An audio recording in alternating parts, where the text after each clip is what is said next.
एक छोटे से गांव में रमेश रहता था। उसका परिवार गरीब था। उसके पिताजी किसान थे। उनके पास बहुत कम पैसे थे। रमेश बहुत होशियार लड़का था। उसे विज्ञान बहुत पसंद था। वो डॉक्टर बनने का सपना देखता था। वो बीमार लोगों की मदद करना चाहता था। रमेश जानता था कि यह मुश्किल होगा। उसका परिवार उसकी पढ़ाई का खर्चा नहीं उठा सकता था, लेकिन रमेश ने ठान लिया था। वो जानता था कि उसे कड़ी मेहनत करनी होगी। वो केरोसिन के लैंप के नीचे पराठता था। वो खेतों में अपने माता पिता की मदद करता था।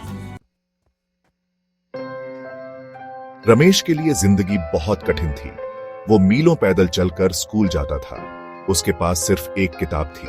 वो खुले आसमान के नीचे पराठता था, लेकिन उसने कभी हार नहीं मानी। वो जानता था कि शिक्षा ही उसकी एकमात्र उम्मीद है। रमेश देर रात तक पढ़ाई करता था। वो केरोसिन के लैंप से पराठता था। कभी कभी केरोसिन नहीं होता था, तब वो चांदनी में पराठता था। उसने कभी शिकायत नहीं की। वो अपने सपने पर केंद्रित था। उसका सपना उसे आगे बढ़ाता रहा। रमेश के टीचर्स ने उसकी काबिलियत देखी।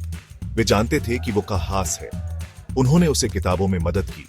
उन्होंने उसे एक्स्ट्रा क्लासेस दी। प्रिंसिपल ने भी उसका साथ दिया। उन्होंने उसे स्कॉलरशिप दी। एक दिन एक साइंस कंपटीशन हुआ। यह डिस्ट्रिक्ट लेवल का था। रमेश ने इसमें भाग लिया।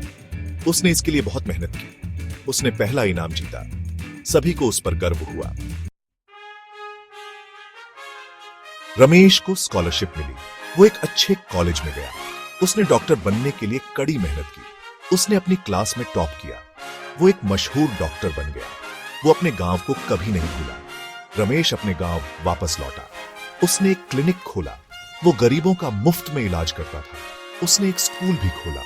वो चाहता था कि हर बच्चे को शिक्षा मिले। रमेश का सपना सच हो गया था। उसने अपने गांव को गौरवान्वित किया।